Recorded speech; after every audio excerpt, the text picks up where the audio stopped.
Hello, and welcome back. Before we begin, I'd like to offer a special thanks to the communities on Reddit who saw my last video about responding poorly to criticism, and responded poorly to criticism. It is now my third most watched video and my most disliked. Curious how the unaligned control group seemed most receptive to the suggestion that some people may be biased. Speaking of predictable, let's segue into today's topic, which is how to determine truth while financially, geographically, and chronologically impaired. There are many barriers between people and reality, and none is more damning than our own subjectivity. Each one of us, at least as far as any one of us is able to corroborate, is shackled to a singular view of the world. It is through our limited and fallible senses and our brain's ability to process and register information telegraphed to those senses that allows us to look out into the world, observe information, check it against our pre-existing rule sets, store it in our memory for later, and communicate it to other hostage brains. Our conscious existence is conditioned upon us being tethered to a mortal vessel, and the physical properties of our bodies implicitly deny us access to information, both temporarily and permanently. I was inspired to consider this topic, provided a number of videos I've seen recently purporting to advocate indisputable truths in the form of scientific studies. Much as I agree that an objective and scientific approach to understanding reality is the most effective means by which we can determine it, I believe we hazard to conflate what is in actuality two senses of the principle. When we speak of determining truth scientifically, we typically refer to the field of study in which an extensive background of learning is employed to hypothesize, create experiments, and reach conclusions using observable empirical evidence. The outcomes of these endeavors result in what we'd call a scientific study. This study serves to report the process and method used in the experiments and the conclusions, if any, it provides. This study is then shared amongst those who have an interest in such information, and invariably this includes anyone who wants their agenda validated by the cold, discriminate eyes of science. It is not uncommon to see people push scientific studies which are anecdotal, inconclusive, contradictory, or even wholly irrelevant to the argument they are making, and it becomes clear upon further inquiry that many people who try to support their arguments with scientific studies don't in fact understand that certain kinds of studies have wildly different implications on the subject matter, and often could not identify or explain all of what is considered in each study. This is what happens when someone unfamiliar with the field of science attempts to reconcile their worldview with it, citing, in all probability, a scientist they do not know to deliver a decisive word on a given topic, even when there appear to be other scientists with related studies presenting conflicting information.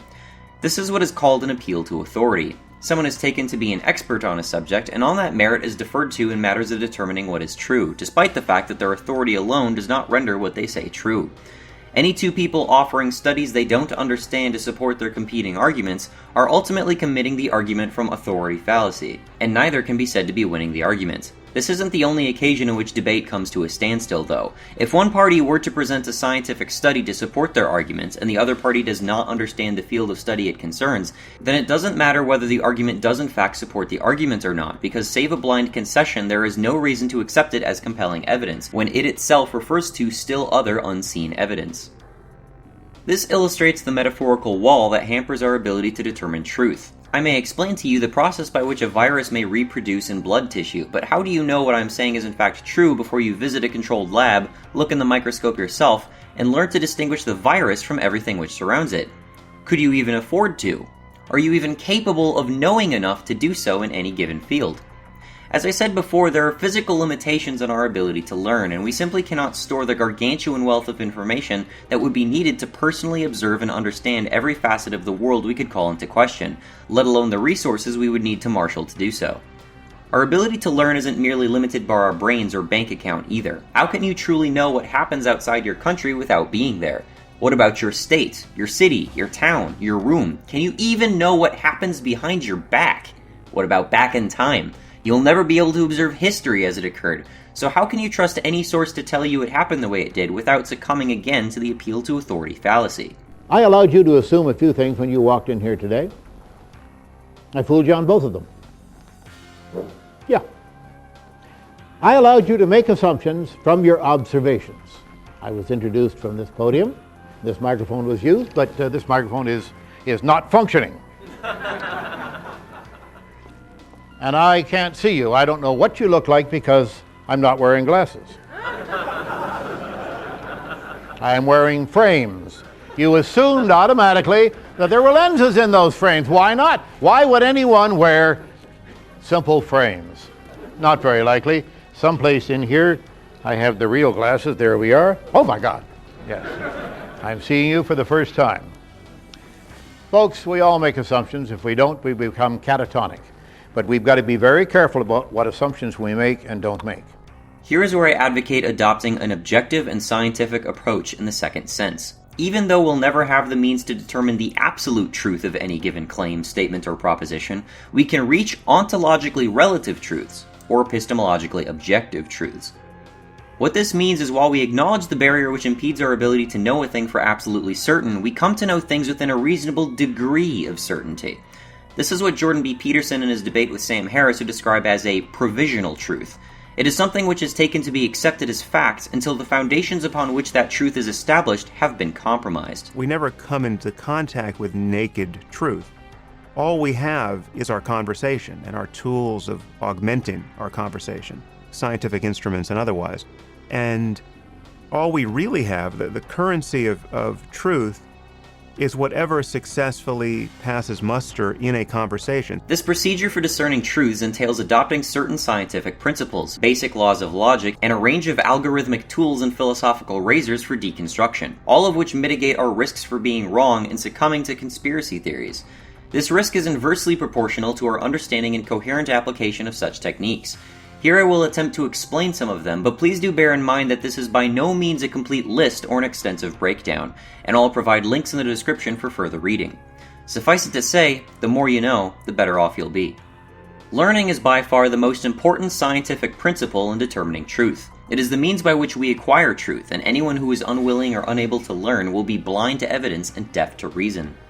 Intellectual honesty is the understanding that propositions cannot be represented accurately if one is inclined to biased interpretations or omissions. The principle of charity, also known as steelmanning, falls under this category, stating, "We select as designative that which will make the largest possible number of statements true." Burden of proof is the principle that he who makes a proposition must support the proposition with a proportional degree of evidence, whether a priori or a posteriori. This is summarized by Hitchens' razor, stating that which can be asserted without evidence can be dismissed without evidence. And the Sagan standard is stating extraordinary claims require extraordinary evidence. Falsifiability mandates that, even without evidence to verify, a proposition must, in theory, if not in practice, be conceivably possible to falsify. It can be described as, the criterion of the scientific status of a theory is its falsifiability, or refutability, or testability. Parsimony, by extension, is the standard we take having finite time and resources to learn. It is summarized by Occam's razor as, select the hypothesis that makes the fewest assumptions and is thus most open to being tested. Do not multiply entities beyond necessity. Logical consistency ultimately underlines all of the above 5 principles, as the laws of reality itself are predicated on the observation of consistent properties and behaviors. The most basic tenets of logical consistency can be found in the 3 laws of thought. The first law of thought is the law of identity. Whatever is, is. The second law of thought is the law of non-contradiction. Nothing can both be and not be. The third law of thought is the law of the excluded middle. Everything must either be or not be. These 3 laws form the rudimentary foundation for Boolean algebra and propositional calculus, which I recommend you check out along with predicate calculus if you are so inclined as I am. Each of these forms a tautology which can be built upon to create impenetrable arguments like the syllogism, also known as the transitive property, if A implies B and B implies C, then A implies C. Modus ponens, if A implies B and A is true, then B must be true. Its contrapositive modus tollens, if A implies B and B is false, then A must be false. And argumentum ad absurdum, if A implies both B and not B, then A is false and not A must be true. By the way, this is why argument to absurdity is such a great argument. It's so simple and straightforward and uses such basic principles of logic that you can use it against all sorts of arguments. It's okay to kill animals needlessly because they're less intelligent. Well, is it okay to needlessly kill less intelligent humans? It's okay to kill animals needlessly because they aren't human. Well, if your consciousness were transmitted into a non-human body, would it be okay to kill you needlessly? It's okay to kill animals because they provided a historic benefit for brain development. Well, if consuming humans provided a historic benefit for brain development, would this justify needlessly killing humans now? It's okay to kill animals needlessly because it's part of our culture. Well, if it were part of your culture to kill humans needlessly, would this make it ethical? Try it on your own. Question yourself.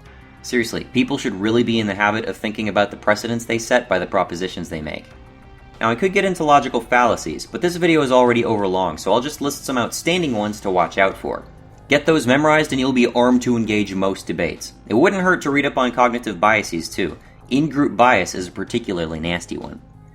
Now, most of what I described so far has to do with deconstructing propositions, rather than weighing the probabilities of competing propositions, which I believe is ultimately fundamental to divining truth in the face of uncertainty. Remember, Occam's razor is a handy rule of thumb. The fewer assumptions you have to make upon established information, the more likely a proposition is true. And inversely, the more assumptions you have to make upon established information, the less likely a proposition is true. This is just probability theory. Going any deeper into this gets into probability theory, and for more information on that, I suggest reading up on game theory and subjective logic. It is a huge and super complicated but super interesting subject, but in the meanwhile, I hope I've invigorated your skepticism a bit and provided a few helpful tips for how to discover reality through propositions. Thanks for listening. I can't prove a negative, it's true. But I go into this thing, I say, prepared to be shown. Am I prejudiced against it? Oh, yes. I have to admit that. After all, if you've been sitting by a chimney for 63 years on the evening of December the 24th, and a fat man in a red suit has never bounced down the chimney, all you can say is 100% of my evidence shows me that this is not necessarily so. I don't have any proof that it is. And what's more important, folks, is this one fact: it's not very likely to be true based upon what you already know.